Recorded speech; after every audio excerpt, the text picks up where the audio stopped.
आज बादल साहब को श्रद्धांजलि देने के लिए हम सब यहाँ पर आए थे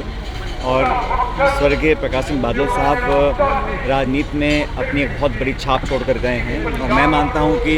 70 साल तक एक सरपंच से लेके मुख्यमंत्री के पद तक वो रहे, लेकिन अपने जीवन में हमेशा विनम्र रहे, सरल रहे और राजनीति में कभी भी टकराव या द्वेष की भावना से काम नहीं किया और वैचारिक विरोध भी हो, राजनीतिक विरोध भी हो, उसके बावजूद भी संबंध बनाए रखना और लोगों को साथ लेकर चलना, ये उनके जीवन शैली में था। और बादल साहब का जो योगदान है पंजाब के लिए, पंजाब की राजनीति में, शायद ही कहीं ऐसा कोई व्यक्ति होगा जो आज़ाद भारत में इतने लंबे समय तक लगातार निर्वाचित होता रहा हो, 5 बार मुख्यमंत्री रहे हों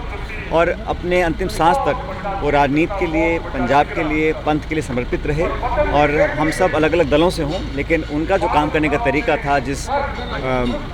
ह्यूमिलिटी से, जिस विनम्रता से वो काम करते थे, वो सबके लिए एक मिसाल है। मैं अपनी तरफ से, अपने परिवार की तरफ से और अपनी पार्टी की तरफ से उनको बहुत बहुत श्रद्धांजलि देना चाहता हूँ। सचिन जी, अगर आज की राजनीति की बात की जाए तो विरोधाभास बहुत रहता है आपस में, लगता है बादल साहब इन चीज़ों से देखो, उन्होंने बहुत उतार चढ़ाव देखे थे और बहुत सारा ज़माना देखा है 1957 से लेकर आज तक,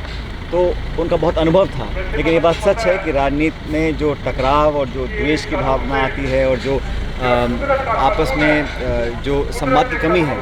मैं समझता हूँ उसका नकारात्मक फ़र्क पड़ता है। हमारा विरोध है, हम डट के विरोध करते हैं, लेकिन विरोध वैचारिक होना चाहिए, ना कि व्यक्तिगत, और पॉलिसीज़ पे होना चाहिए, मुद्दों पर होना चाहिए, पब्लिक इश्यूज़ पे होना चाहिए और जनता भी ये चाहती है। तो हमें लगता है कि आने वाले समय में जो नई पीढ़ी है वो इस प्रकार की राजनीति को अंजाम देगी। गुलशन जी, एक मिनट और सचिन जी, सर ਤਾਂ ਇਸ ਵਕਤ ਦੀਆਂ ਤਸਵੀਰਾਂ ਸੀ ਜਿਹੜੀਆਂ ਅਸੀਂ ਤੁਹਾਡੇ ਨਾਲ ਸਾਂਝੀਆਂ ਕਰੀਆਂ। ਇਹ ਸਨ ਸਚਿਨ ਜੀ, ਤਾਂ ਅਸੀਂ ਉਹਨਾਂ ਦੇ ਨਾਲ ਗੱਲਬਾਤ ਕੀਤੀ ਹੈ, ਤਾਂ ਤੁਸੀਂ ਦੇਖ ਸਕਦੇ ਹੋ। ਅੱਜ ਪੰਜਾਬ ਦੇ ਜਿਹੜੇ ਦੇਸ਼ ਦੇ ਬਾਹਰ ਜਿਨ੍ਹਾਂ ਨੂੰ ਬਾਦਲ ਸਾਹਿਬ ਨੇ